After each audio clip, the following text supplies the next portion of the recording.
Conflicto no es karma, es democracia. Complicamos la discusión. Hablamos de política. No lo soñé.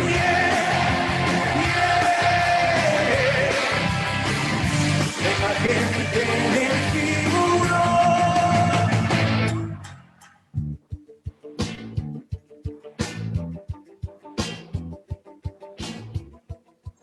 Pichincha Universal. Hola, ¿qué tal? Bienvenidos todos y todas a un programa más de Frente Radiosa, un espacio que, como saben, está comprometido con debatir y agitar la política. Mi nombre es Isabel Díaz y me acompaña en la conducción Yura Serrano. ¿Qué tal, Yura? Hola, Isabel. Saludamos siempre a toda la audiencia de Pichincha Universal a través del dial 95.3 FM y 94.5 para el noroccidente de la provincia de Pichincha, así como para parte de la provincia de Esmeraldas, Santo Domingo y Manabí.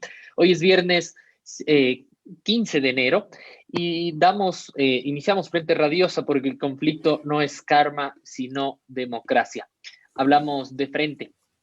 Les recordamos que esta es una coproducción del Foro de los Comunes y Registro Aurora. Pueden encontrarnos también en nuestras redes sociales, Facebook, Twitter, Instagram, Spotify e iVoox como Frente Radiosa. Agradecemos a Línea Dura también, medio de comunicación digital ubicado en Nueva Jersey, quienes retransmiten Frente Radiosa para la comunidad migrante en los Estados Unidos.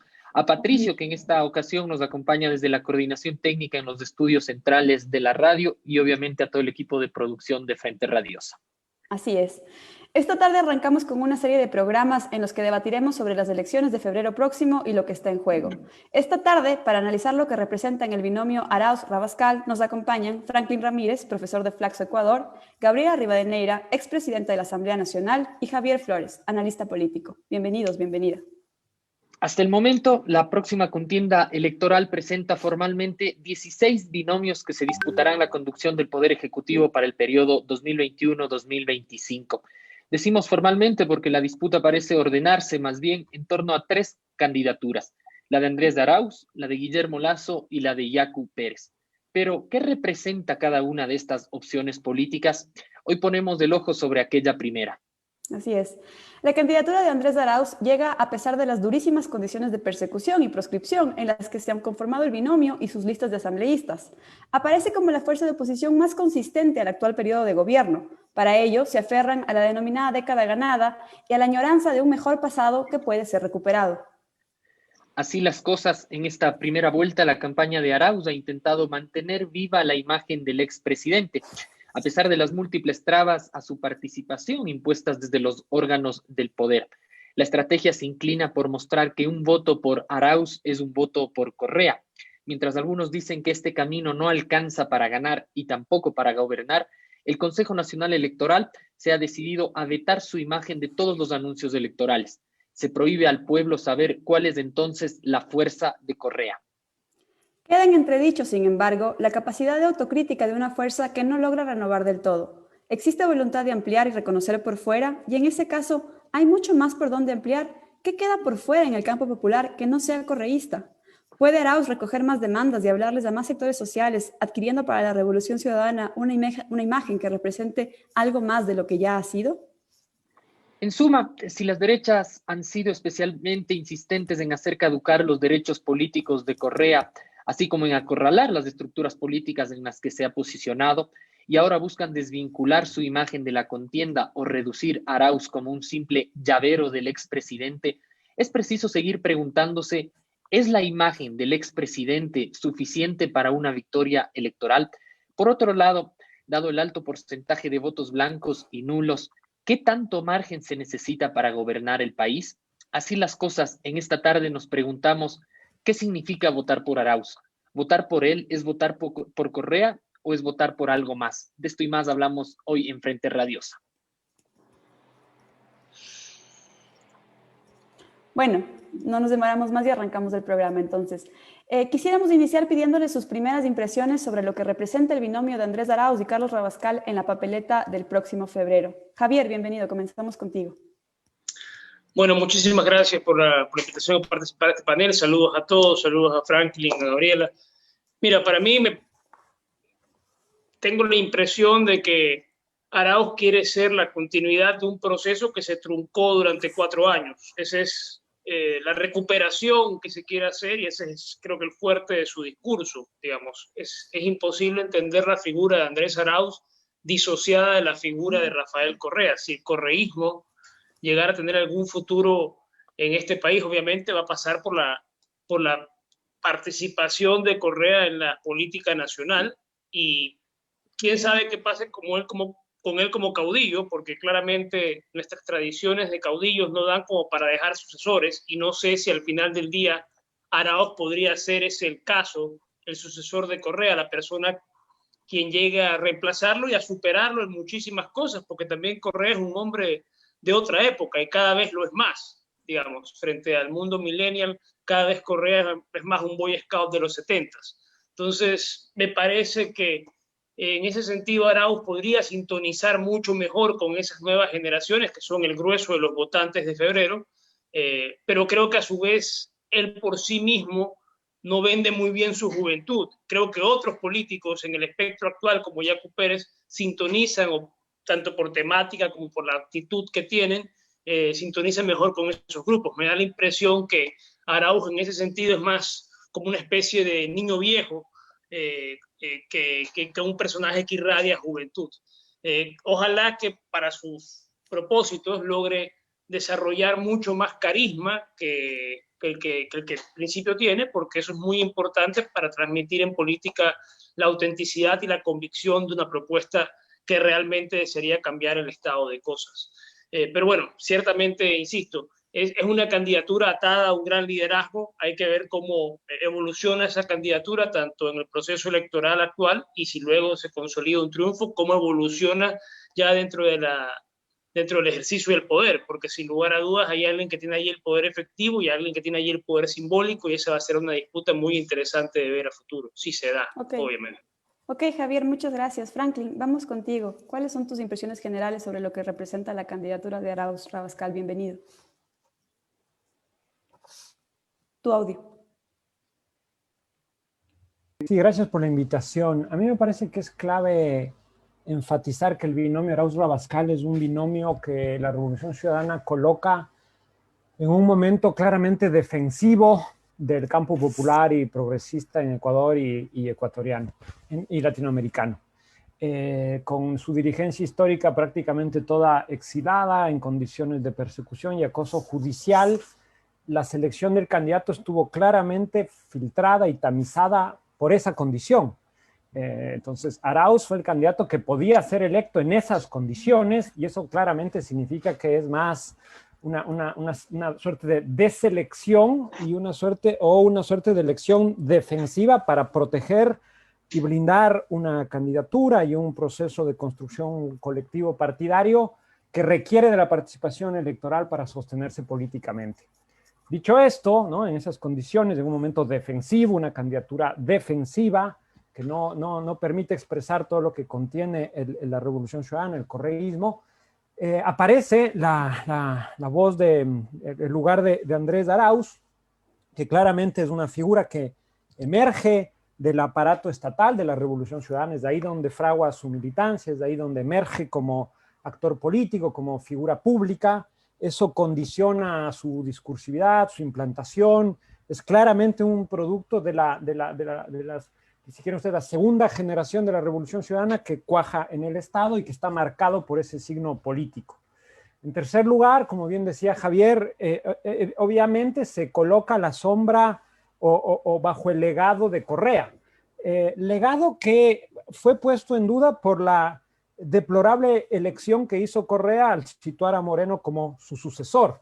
Desde esa perspectiva, se esperaba que Arauz, en relación a su antecesor eventual, que es Moreno, pueda marcar distancias, no solo para dar seguridad al electorado correísta de que no va a volver a cometerse un error de ese tipo, de que no va a haber una segunda traición, sino al mismo tiempo para procurar tener una voz que vaya más allá de Correa, ¿no? Digamos que Arauz, como joven, con algunas visiones más progresistas en las cuestiones de género, en cuestiones de organización popular, como lo ha colocado, parecía que podía tener una voz que exceda el legado y la estela de Correa. En este tramo de la campaña estamos viendo, sin embargo, que la Revolución Ciudadana ha correizado la campaña, ha correizado a Andrés Arauz, y hay la impresión de que la voz de Arauz, en parte por ciertas deficiencias del candidato, pero también en parte por una decisión estratégica, según entiendo yo, está siendo relegada y se pone por delante la figura de Rafael Correa, se correiza el conjunto de la campaña, que también uno puede entenderlo como parte de una estrategia defensiva, pero que claramente supone una suerte de apuesta conservadora, puesto que propendería a asegurar el voto correísta más que a expandir el círculo de irradiación de la Revolución Ciudadana fuera de sus simpatizantes o adherentes ya conquistados. Ok, Franklin, muchas gracias. Gabriela, vamos contigo. Sin duda hay varios puntos sobre la mesa, querrás comentar algunos de ellos, y finalmente eres víctima en carne propia de aquello a lo que hacía Franklin alusión en primera instancia, esta necesidad de elegir a la defensiva, ¿no? Justamente por la persecución de la que ha sido víctima el correísmo. Pero a grandes rasgos, ¿qué nos puedes contar sobre lo que, en tu opinión, representa la candidatura de Arauz Rabascal? Bienvenida. Gracias, Isabel. Yo un abrazo muy especial. También un gusto, Javier y Franklin, verles a la distancia y bajo estos medios, pues en estos momentos complejos. Partamos de la realidad de que en nuestro país la democracia ha sido cancelada en aspectos fundamentales, es decir, no podemos obviar de que estamos en un proceso atípico, en un momento, además, con muchísimas rupturas institucionales que obligan a buscar determinados caminos para restablecer mínimamente lo que es el Estado de Derecho en el Ecuador, y con ello, pues, todo lo que tiene que ver ya con el desarrollo evidente y necesario de la población ecuatoriana y que le está pidiendo gritos. En ese marco y con esa democracia partida, digamos, arrancamos un proceso electoral ya con deficiencias, ya con irregularidades, ya con manipulaciones. De una u otra manera, sí, digamos, la imagen o los símbolos de Rafael Correa que afianzan una votación dura que parte un poco más del 30% de voto duro establecido en los históricos electorales, pero que además la imagen de Andrés Arauz significa justamente esa necesidad no solo de refrescamiento del proceso político, sino de una amplitud necesaria que necesitamos en un momento determinado en el país, ¿no? Entonces, sí, de una u otra manera, el binomio Andrés Arauz, Carlos Rabascal significa justamente esa oportunidad de ratificar un proceso político y lo que ello significa más allá de Correa. Y en ese sentido, lo decimos con absoluta claridad porque de una u otra manera en América Latina, y digamos esto no es un caso específico del Ecuador, sino en países de la región, lo que hemos hecho es centralizar la política alrededor de las figuras de los presidentes que lideraron los procesos de transformación en la primera década del siglo XXI y que de una u otra manera hoy por hoy se hace un tanto incluso imprescindible su figura, como es el caso de Lula en Brasil o de Cristina en Argentina, o la del mismo Evo en el protagonismo, aún en el exilio, en las últimas elecciones para Luis Arce, y también en la presencia de Rafael Correa en el proceso político ecuatoriano, resignificando una posibilidad también de anclaje de una fuerza progresista que vaya más allá de los correísmos o anticorreísmos. Ahí está el reto, creo yo, y es un reto que sí, que tiene demasiadas aristas y que a 3 semanas del proceso electoral es muy complejo decirlo. Javier decía, también falta ahí un poco de feeling, digamos, de este sentimiento del candidato de poder compenetrar de mejor manera en el electorado, que además es un electorado sensible frente a las circunstancias pandémicas y de crisis económica, pero además también la impronta que puede poner Andrés en ese refrescamiento de esta nueva etapa de lo que significaría la revolución ciudadana o el progresismo en general en el Ecuador, ¿no? Entonces, para mí es eso, el binomio Andrés Arauz, Carlos Rabascal significa una segunda etapa renovada o refrescada de la política del progresismo en Ecuador, y de una u otra manera eso es como deberíamos también poder o tener la capacidad de poder socializarla de esa manera ante la mayoría del pueblo ecuatoriano, cuando tenemos además una población muy alta de voto indeciso todavía en el Ecuador. Gracias, Gabriela. Javier, vamos contigo. Gabriela ha puesto sobre la mesa, digamos, una idea, digamos, bastante importante, que es la que sostienen desde la Revolución Ciudadana, desde quienes están atrás del binomio Arauz-Rabascal, y es que este binomio constituye de alguna manera, Gabriela lo ha dicho, una posibilidad de refrescamiento y también de amplitud. Ahora, si algo particular ha ocurrido en esta campaña es que tanto las propias fuerzas de la Revolución Ciudadana y cercanas como aquellas de oposición coinciden en insistir en el vínculo estrecho entre Arauz y Correa. Se ha dicho que por el lado, digamos, de las fuerzas progresistas es para insistir de alguna manera, si se quiere, en endosar la fuerza que constituye en el acumulado que representa Rafael Correa, pero en las fuerzas de oposición se ha insistido también en asociarlo, en estrechar ese vínculo para cargarle, digamos, todas las cuestiones negativas y de estigmatización que ha sufrido durante este tiempo el correísmo a través de la figura de su líder. ¿Cómo ves tú esto? ¿Alcanza para las fuerzas progresistas con endosar, digamos, la imagen de Correa Arauz, o alcanza para las fuerzas de oposición digamos, en cargar toda su imagen negativa para proscribirlo o, digamos, para limitarlo electoralmente en esta campaña?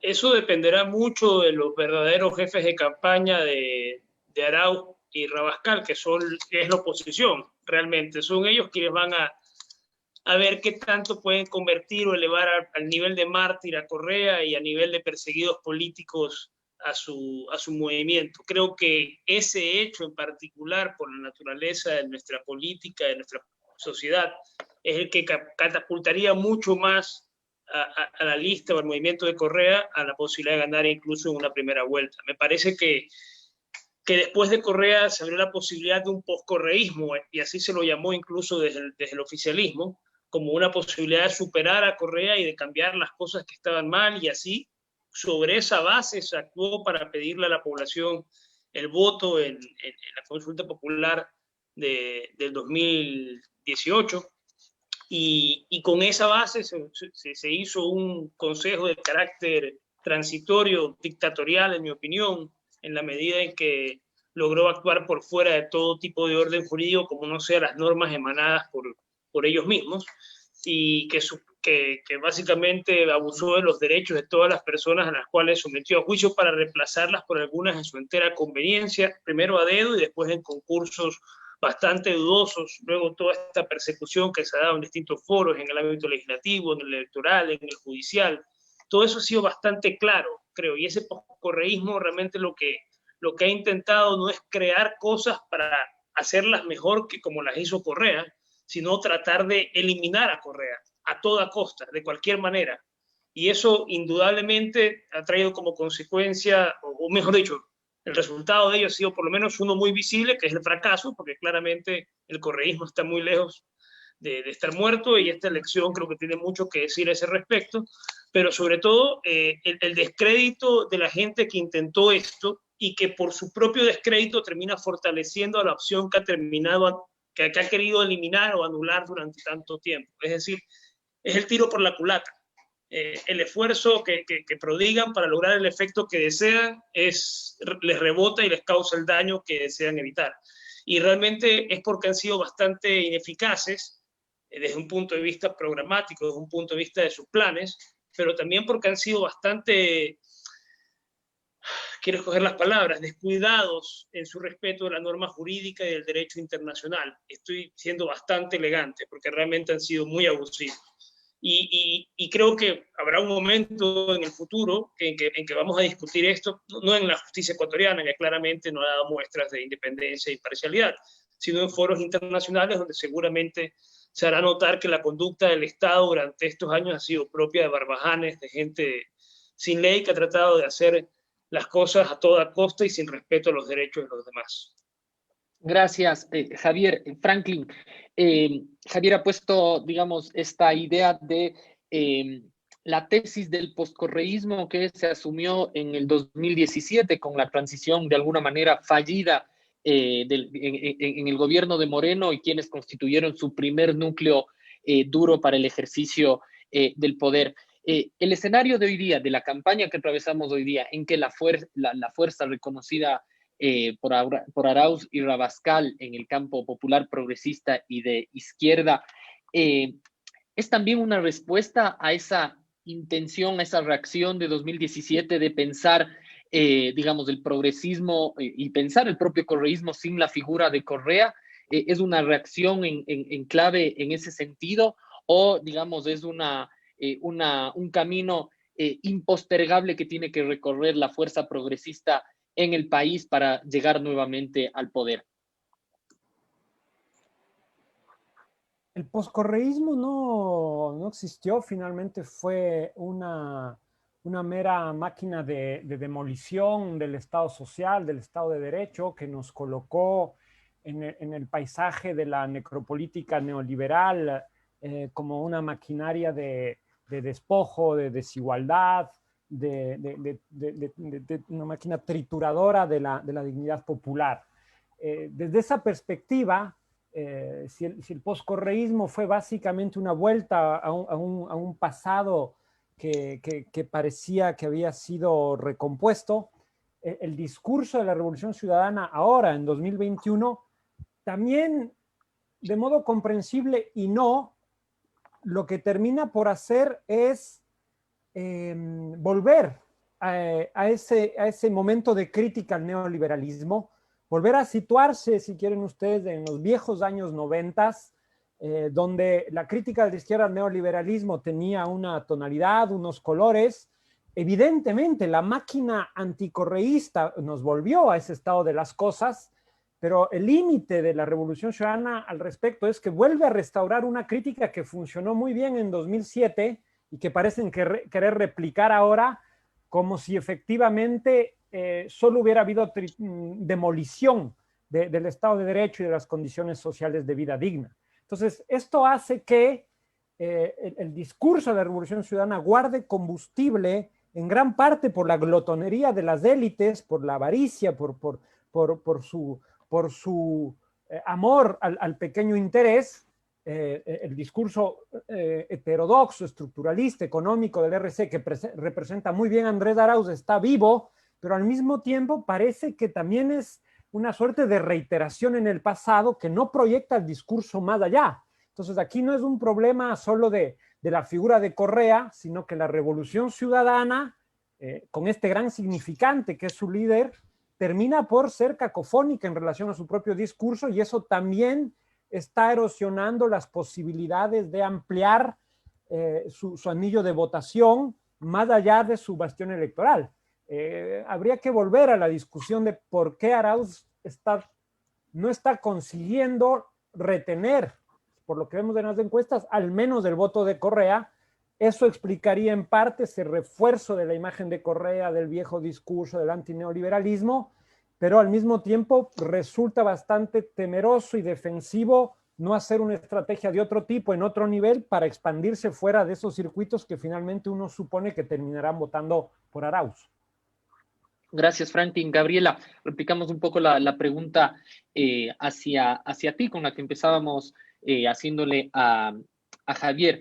Esta asociación y este vínculo estrecho entre Arauz y Correa, sin duda, para la opción de la Revolución Ciudadana significa la intención de completar o posibilitar un trasvase de votos, si se quiere, al binomio actual, y que de alguna manera está rindiendo frutos, y será de evaluar en qué medida, pero que las encuestas lo colocan al frente. Ahora, la derecha también insiste con estrechar ese vínculo en términos de que la resistencia hacia Correa y hacia la Revolución Ciudadana es fuerte también. Entonces es jugar en el campo de la aceptación y de la resistencia, y ver a quién al 7 de febrero logra canalizar mejor esa lectura.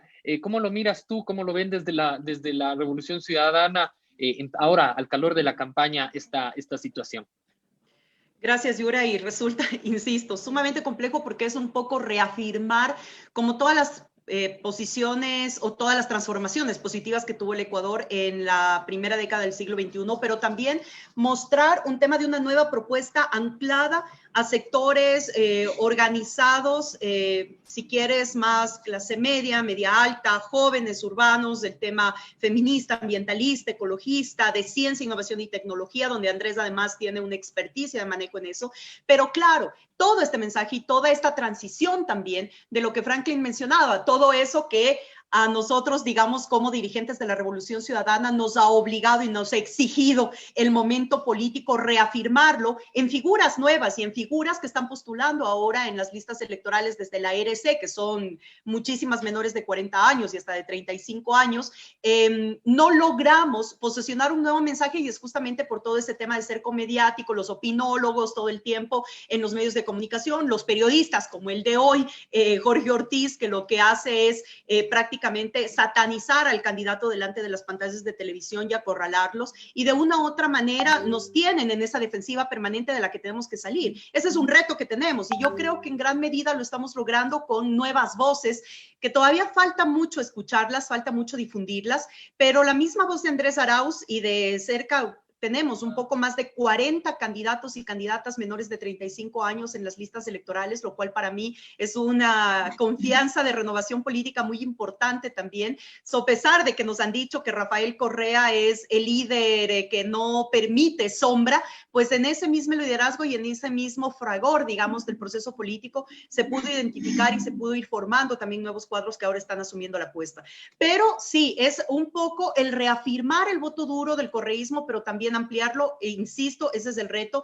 Estamos midiendo justamente ese sector de voto indeciso que todavía no podemos descifrarlo con claridad, estamos pidiendo estudios más profundos. Sabemos que es sociedad media que además sectores medios que han estado totalmente golpeados por el régimen de los últimos años, sectores medios no consolidados que además están retornando a estados de pobreza y que eso era una de las partes de los llamados de los organismos internacionales como llamados al Estado. Sin embargo, en el Ecuador ya sabemos que el descorreizar lo que sirvió justamente fue para desinstitucionalizar y hoy lo que tenemos que ir hacia un proceso reconstituyente. Para terminar nada más en una serie de analogías, recordar también lo que pasó en Argentina en 1955, cuando después del golpe de Estado se instituyó justamente una dictadura que de manera inmediata, una de sus primeras decretos fue prohibir nombrar a Eva y a Perón y borrar todos sus símbolos en esta especie justamente de aniquilamiento simbólico e histórico dentro de nuestros procesos.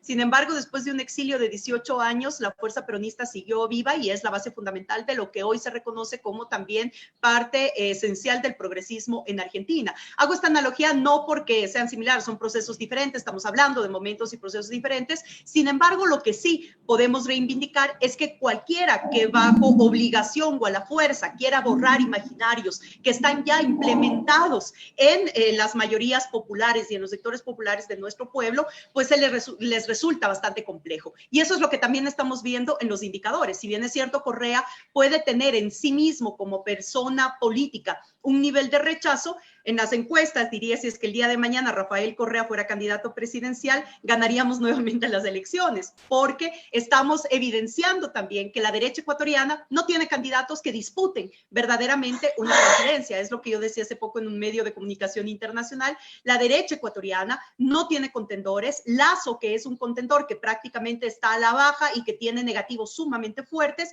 Yacu, que no logra instaurarse, que sí coincido que es quien llega justamente a este voto de rechazo político, digamos, o a la política tradicional en la que también un sector nos puede identificar al correísmo, pero que definitivamente tampoco es que estén teniendo resultados positivos. Entonces, el tema todavía es bastante incierto, muy, digamos, con mucha estática en el tema electoral en este momento, a 3 semanas del proceso electoral.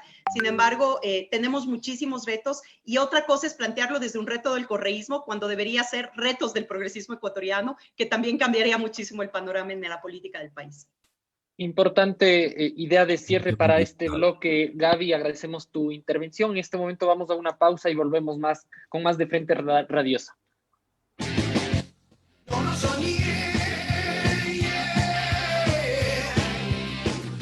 se enderezó y brindo a tu suerte. Atención, si vas a conducir o ya circulaste por la autopista General Rumiñahui o por la vía Intervalles, tienes 2 opciones de pago del peaje: activar tu dispositivo TAC o acceder a la opción postpago. Para eso, debes seguir los siguientes pasos. 1. Regístrate y llena el formulario en la página www.pichincha.gov.es. 2. Adquiere el dispositivo o efectúa el pospago en las oficinas del peaje ubicadas en la vía Intervalles, en el edificio del gobierno de Pichincha, en los supermercados Aquí, Gran Aquí, Supermaxi, Megamaxi o en la red de parqueaderos Urban Park y en la red de servicios Facilito.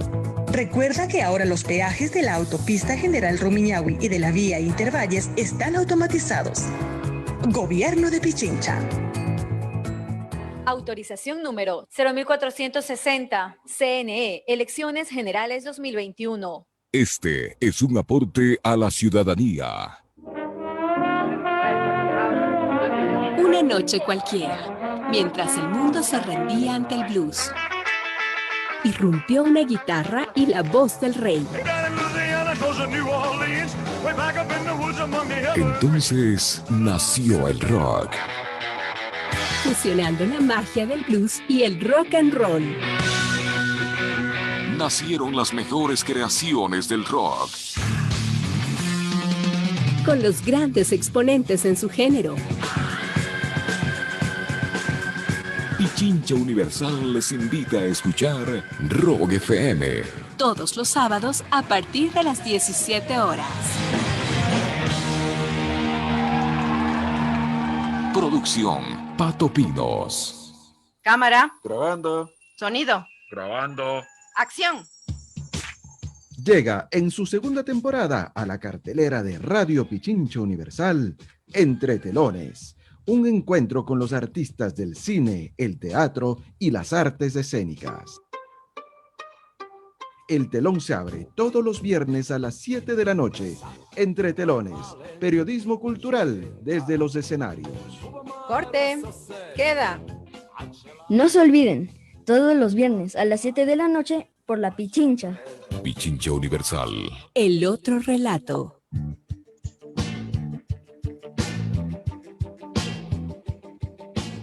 Pichincha Universal. Seguimos con más de Frente Radiosa. En su última intervención, Gabriel hacía alusión a que la Revolución Ciudadana está haciendo un esfuerzo por reafirmarse, pero también por ampliar. En ese sentido, preguntarte, Franklin, ¿tú ves intentos de ampliar desde la Revolución Ciudadana? ¿Bajo qué eje se podría interpelar a nuevos sectores, a nuevos electores que vayan más allá del voto duro correísta? O incluso reafirmar el voto duro correísta en sí mismo. O sea, me parece que toda fuerza política tiene como objetivo ir más allá de su militancia. Entonces, dando por supuesto aquello, a mí me parece, como sugería antes, que en un primer momento la candidatura de Arauz, aunque incrustada en el legado de la Revolución Ciudadana, efectivamente volvía a un cierto núcleo original en términos ideológicos y programáticos de la Revolución Ciudadana. Cuando se escogió a Moreno, Moreno era un candidato de fin de ciclo. Moreno era un candidato que finalmente lo que vimos era predecible, ¿no? De algún modo, no en el nivel de traición y tal, pero ese giro hacia el centro, esa antipolítica, estaba instalada en Moreno y Correa lo tuvo que elegir. No simplemente fue una selección de su voluntad política, sino que era un candidato que sintonizaba con el momento histórico. Ahora, Arauz se coloca en las antípodas de Moreno, es alguien que tiene convicciones, que cree en determinadas cuestiones, que se ubica claramente en el arco ideológico, que jala incluso a la izquierda de Correa, en un momento en que el electorado está corrido hacia el centro o hacia la derecha, lo cual ya de por sí es una decisión arriesgada y complicada, pero ese gesto, ese movimiento suponía de algún modo una recuperación de unas raíces programáticas, ideológicas.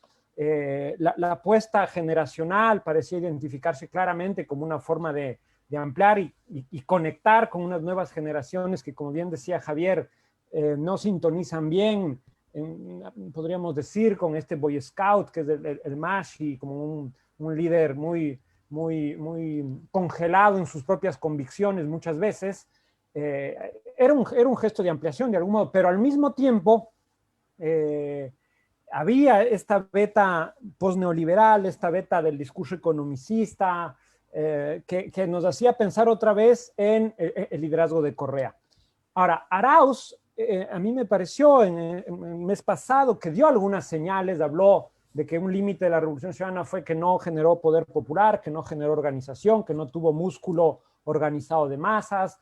hizo un discurso más sustantivo respecto a la igualdad de género, la violencia a las mujeres, el feminismo. Es decir, marcó alguna distancia con el viejo legado de Correa. Pero ahora vemos en este último tramo de campaña que vuelve a imponerse la figura de Correa con toda fuerza. Y ahí es cuando uno duda de esta capacidad de ampliación, ¿no? Es como que si la Revolución Ciudadana supusiera que Correa es todo el significante de la Revolución Ciudadana, como que si la Revolución Ciudadana, el Estado, las políticas solo se condensan en su imagen, y como que la Revolución Ciudadana no quiere soltar y mostrar todo su legado, su pasado, sus figuras, porque solo pueden ver a través de los lentes del liderazgo de Correa. Es indudable que es el gran elector, pero claramente Correa no condensa todo lo que fue la Revolución Ciudadana y todo lo que puede proyectar hacia adelante. Y ahí siento yo que se está apagando un poco la voz del propio candidato Arauz, además de que tiene problemas en el manejo, vamos a decir, marketinero de su discurso político, para no reclamarle la falta de carisma, que eso no es culpa de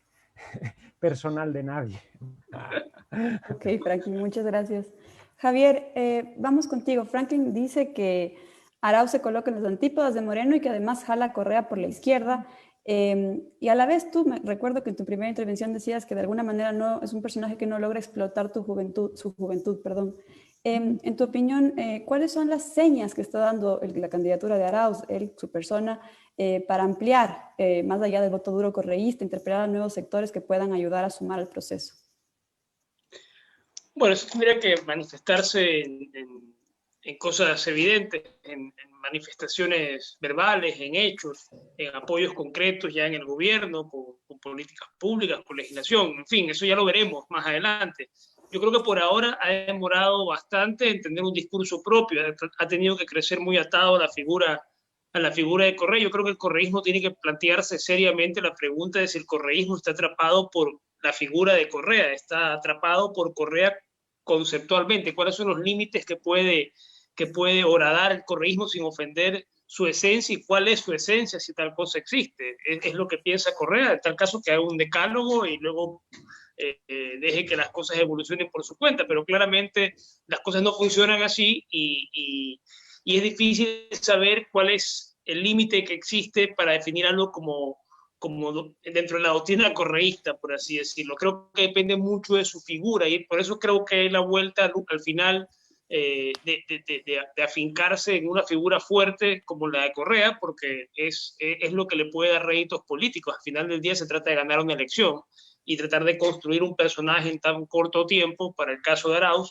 es mucho más difícil que aprovechar una figura que no deja de ser una figura muy influyente y sin lugar a dudas carismática, como la del presidente Correa. Es claro que la naturaleza de este último momento se debe a eso, y a que, claro, la elección de Arauz no pasa porque sea tanto él un buen candidato como tal, sino porque era el candidato que menos taras tenía, que menos flancos débiles tenía en cuanto a un pasado que pudieran hurgar y atacarlo con. Creo que el hecho de no tener ninguna de esa mochila pesada que se le podía dar a otras personas por haber estado en la función pública, en otros cargos mucho más expuestos a todo tipo de acusaciones, lo hace Arauz un candidato en ese sentido invulnerable, y esa es la naturaleza de su elección. Para mí pasa mucho por este hecho. No creo que porque él sea en sí mismo un candidato extraordinario, que no creo que ese sea el caso, pero creo que es un candidato que se puede construir si logra tener un perfil propio, pero para eso tenemos que explorar los límites del correísmo. ¿Qué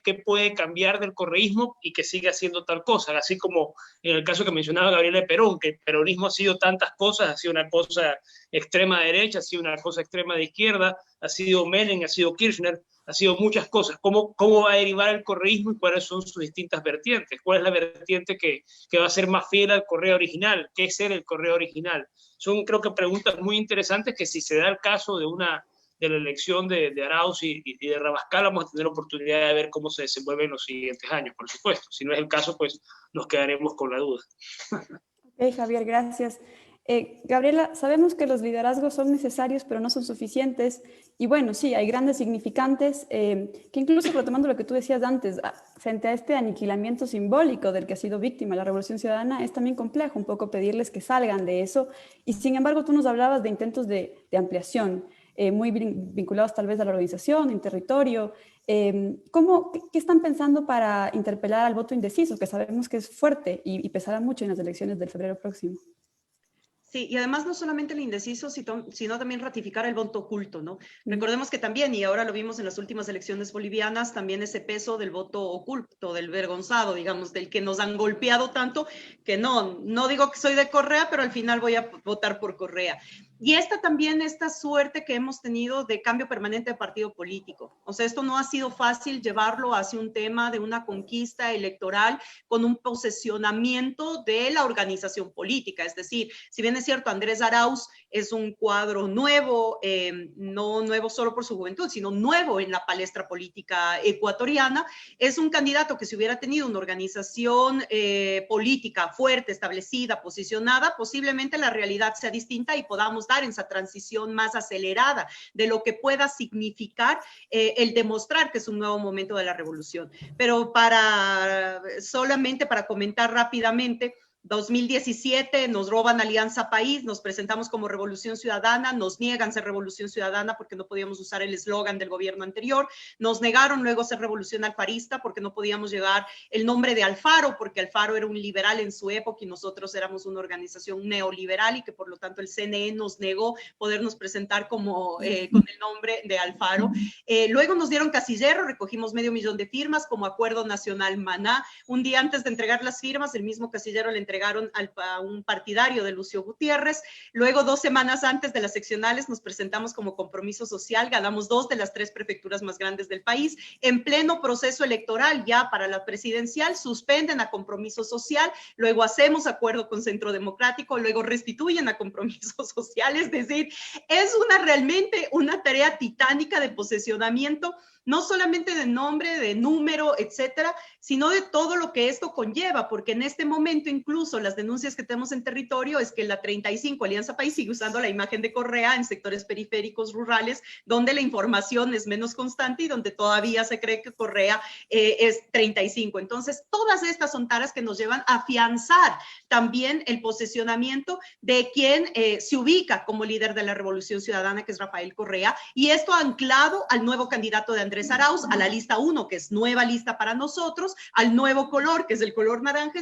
es decir, toda una nueva simbología alrededor de la candidatura que también nos exige tener un tipo de estrategia. Pero conscientes de que no podemos quedarnos en eso, y Isabel me preguntaba justamente cómo estamos haciendo para llegar a otros sectores, y es justamente ampliando muchos de los sectores que han tenido ya acercamientos con la candidatura de Andrés Arauz y de Carlos Rabascal, lo han hecho desde el sector empresarial, que nos parece un paso importante en esta lógica de romper también el mito de que el correísmo es totalmente contrario al sector empresarial. Hay un sector empresarial que está absolutamente consciente de las políticas económicas que se deben retomar de la primera década del siglo XXI, con lo cual eso nos parece interesante, y organizaciones feministas, animalistas, ambientalistas, que en territorio han hecho también un estudio de las propuestas de gobierno, donde sí, Yacu Pérez en esos sectores podría demostrarse tal vez un poco más interesante, pues se demuestra que las propuestas que estamos presentando desde Andrés Arauz son mucho más sustentables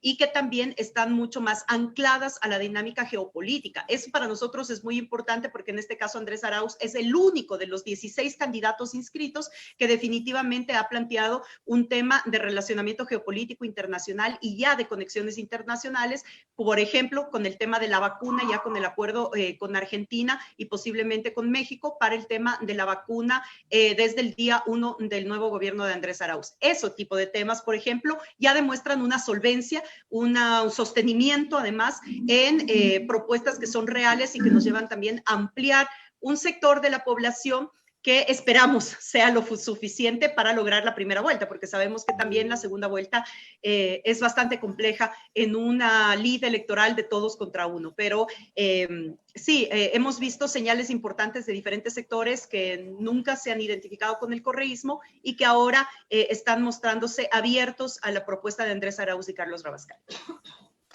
Gaby, para terminar esta idea que has expresado ahora respecto a, digamos, y en materia concreta, la posibilidad de la victoria en primera vuelta y si no, un posible escenario de segunda vuelta. Decíamos de un inicio y en la discusión al empezar el programa que digamos, la estrategia de campaña de esta semana que ha sido insistir en la figura y en el vínculo de Correa con la opción política, asegura de alguna manera el electorado duro, el electorado fuerte, ha radicalizado, si se quiere, la campaña hacia ese polo. Que eso en primera vuelta, digamos, posibilita que comanden las encuestas. Eso, obviamente, en una segunda vuelta implica una dificultad y casi un tiro al pie, en vista de que no se daría gestualidad de ampliación y de acercamiento a otros sectores. No, por ejemplo, ¿qué se ha pensado, qué se piensa al día de hoy respecto a sectores que no están convencidos con la misma opción de Yacu Pérez y que en el paro de octubre de 2019 estuvieron movilizados, que reivindican una posición antineoliberal? Has manifestado los mismos sectores feministas, pero que están esperando gestualidad del propio candidato Arauz respecto a ciertos temas. El tema ambientalista tiene una tensión ahí con el propio correísmo, digamos, y con la propia matriz económica que plantea el correísmo respecto a el extractivismo o no. ¿Cómo pensar un escenario de segunda vuelta con necesaria gestualidad y acción política a sectores que al día de hoy no es la opción política el candidato Arauz? Mira, me parece que en eso no hay, digamos, yo sí hago un llamado a estos sectores de la organización a escuchar muy bien los mensajes. En este sentido, sí, podemos tener muchísima confusión en el tema de los mensajes que se están vendiendo en los diferentes medios de comunicación, pero es muy claro lo que ha dicho Andrés, ¿no? Además que es el único candidato que se ha declarado feminista y es el único que ha presentado realmente políticas absolutamente claves para el tema de eliminar y ir erradicando todo tipo de violencia dentro de la sociedad. En eso ya tuvimos luces importantes, digamos, sin embargo ahora hay una radicalización de la política de género que me parece muy importante en el tema de la figura de Andrés Arauz. Y no nos equivoquemos en esto, no es que estemos marcando una ruptura en sí mismo con el tema del pensamiento que ejerció Rafael Correa en su etapa de gobierno, sino que es parte justamente de los nuevos tiempos. Es decir, los nuevos tiempos nos exigen también repensar la política, no por un tema de oportunismo electoral, como muchos sectores podrían identificarlos, sino por un tema de convicción de nuevas generaciones asumiendo los roles políticos de nuestros países. Acabamos de ver lo que pasó en Argentina, de tal manera que son luces de los nuevos tiempos también repensar en este tipo de planteamientos para la sociedad en general, sabiendo que nuestra sociedad es absolutamente patriarcal y mayoritariamente católica tradicional, ¿no? Y en ese sentido también hay que valorar que se ha dado un mensaje absolutamente claro en estos sentidos. Y en el tema ambiental y ecológico, digamos, hay un planteamiento muy interesante que Andrés lo ha planteado y es el tema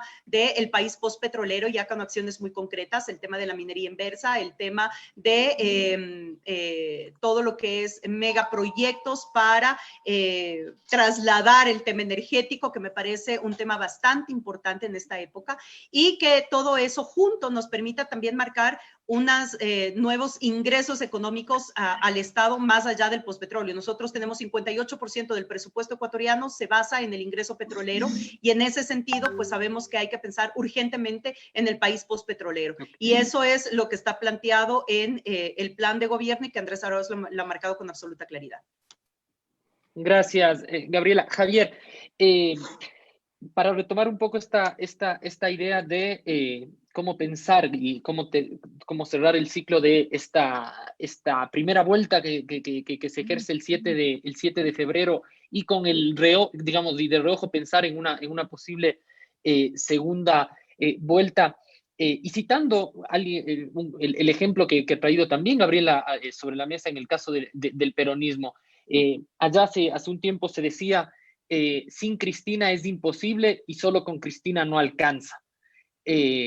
¿Ves un paralelismo para el caso ecuatoriano? Es decir, en primera vuelta, digamos, es imposible pensar una victoria sin Correa, pero solo con él alcanzaría para llegar. ¿Y cómo pensar estas cuestiones de agenda que quizá no están siendo tan claras y esta gestualidad que requiere el campo popular hacia sectores que no están terminados de decantar por la opción de Arauz o que están identificados con otra, como puede ser la candidatura de Yacu?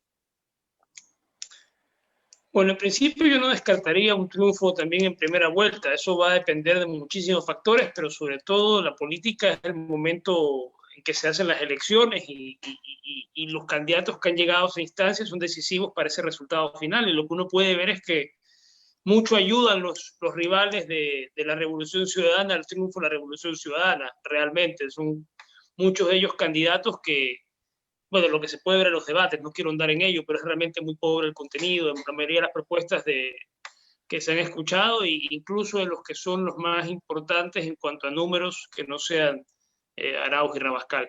Entonces, en ese sentido, creo que es un escenario posible. Lógicamente, tampoco es tan sencillo, creo que lo que hemos conversado, porque no es una candidatura, y se condensa en la frase que tú acabas de hacer, no es una candidatura que se baste por sí sola y que el endoso de votos que podría, o su asociación con Correa le podría significar, pues no, probablemente no sea suficiente.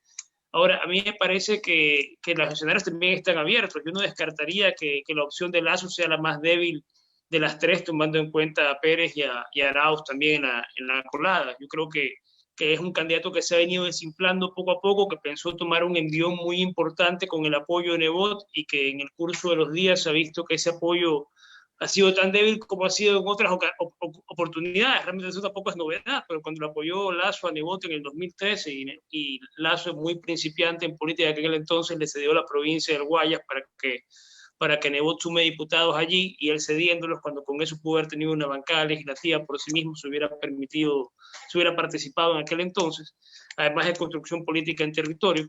Creo que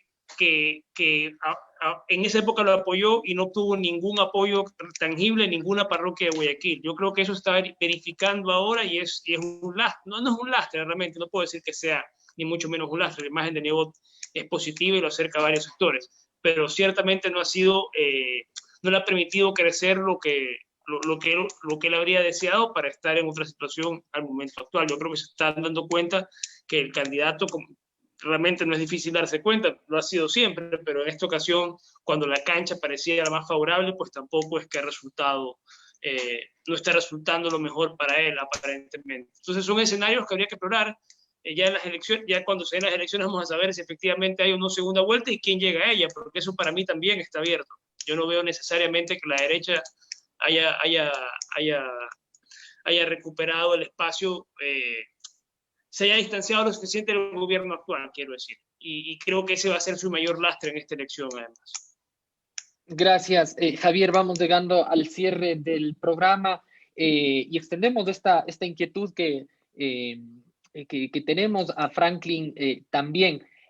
Javier, Franklin acaba de mencionar que no es descartable una victoria en primera vuelta para la opción, digamos, para el binomio Arauz-Rabascal, considerando que habría también una alta votación en términos de votos nulos y blancos que posibilitarían ese alcance del 40% mínimo requerido. Ahora, enlazando un poco esto, habría un problema de legitimidad y de gobernabilidad llegar al gobierno digamos, con ese porcentaje y con el fraccionamiento que va a haber en el Parlamento. Pensemos también en clave de esto, tanto la legitimidad y la gobernabilidad. Digamos, ¿alcanza solo con llegar o hay que pensar un escenario también de cómo gobernar? ¿Cómo ves tú esto? Y quizá lo que preguntábamos también a Gabriela respecto a estas cositas y estos gestos que se están quedando quizá del candidato hacia otros sectores en clave de ampliación. Cerramos contigo el programa de hoy. Ganar en primera vuelta en los márgenes que establece la ley significa un triunfo contundente que no apela a ningún cuestionamiento de legitimidad democrática. Tiene consecuencias políticas en función de cómo se ganaría esa primera vuelta, si es que es del caso, pero yo no quiero hacer futurología. No me parece que sería lo mismo las consecuencias de un triunfo en una clave hipercorreizada que una clave de una candidatura de Arauz más suelta, con más autonomía y con mayor amplitud. En segundo lugar, me parece que es clave esta dimensión de la amplitud. Gabriela ha mencionado algunas cuestiones, mientras alza su taza de té de Arauz, ha hablado sobre el feminismo, sobre el ecologismo y otras demandas, pero a mí me parece que es fundamental no perder de vista que Correa es del piso y es del techo, y el techo de Correa no es porque no sea feminista ni porque no sea ecologista. Gran parte del techo de Correa tiene que ver con la marca de su liderazgo cercano a la beligerancia, a la polarización, al autoritarismo, a a toda la cuestión democrática, a toda la cuestión de los derechos políticos, a toda la cuestión del respeto al sindicalismo, a la sociedad civil, a los movimientos sociales. Ahí necesitamos un pronunciamiento de Arauz mucho más nítido y comprometido con la cuestión democrática, con la cuestión del respeto al campo popular. Es allá donde una candidatura progresista y de izquierdas debe mirar en estas condiciones de deterioro de la vida por la captura del poder empresarial y por el despojo de la dignidad de la vida en estos años. Se requiere hablarle con más entereza al sindicalismo, a las organizaciones sociales, al funcionariado público, a las organizaciones de la sociedad civil. Ese tejido asociativo débil en el Ecuador quedó muy crispado con el gobierno de Correa, y es ahí donde la imagen de Correa puede ser un lastre para la candidatura de Arauz. De aquí en lo que queda de campaña hay unos sectores sociales que es de esa clase media a la que hablaba Gabriela en parte, que pueden ser sensibilizados con señales contundentes de músculo democrático, de respeto de la república, de respeto del control popular, de la separación de poderes. Esto interpela con mucha fuerza, además obviamente de las demandas de género, ambientales y de otros derechos colectivos. El Estado plurinacional son fundamentales para construir un campo político ampliado en estas circunstancias. Muchísimas gracias, Franklin, Javier, Gabriela. Creo que con esto cerramos Frente Radiosa. Sin duda un programa importante, importantes aportes que nos permiten pensar a la política en estos nuevos tiempos, pero sabiendo que hablamos desde un lugar absolutamente defensivo. Y desde ahí nos hemos interrogado cómo ratificar la herencia progresista, pero también cómo ampliar. Muchísimas gracias. Esto fue Frente Radiosa.